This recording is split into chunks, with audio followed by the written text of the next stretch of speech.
अप्रैल के बिजली बिलों में रिलीफ का ऐलान। डॉलर में कमी की वजह से सहमाही फ्यूल प्राइस एडजस्टमेंट ₹2.75 रह गई। पहले सहमाही में एडजस्टमेंट ₹4.43 मुकर्रर थी।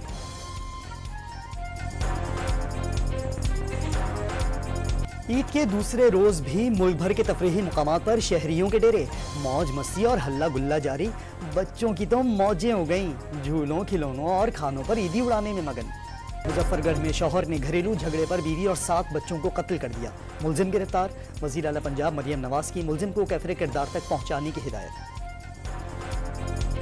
हब हादसे में जामहक 17 अफराद की मकली में तदफीन। वज़ीर आला सिंध की भी शिरकत। दरगाह शाम नूरानी जाते हुए ज़ायरीन का ट्रक खाई में जा गिरा था।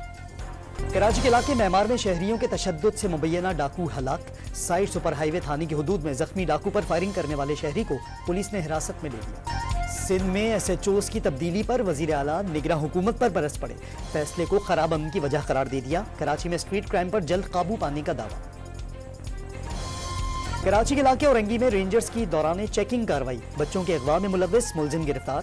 मुलजिम का दौरान तफ्तीश 4 बच्चे नाज़िमाबाद में फरोख्त करने का एतराफ़। वज़ीर आज़म से वफाकी वज़ीर दाखिला मोहसिन नकवी की मुलाकात। मजमूई सियासी सूरत हाल पर बातचीत।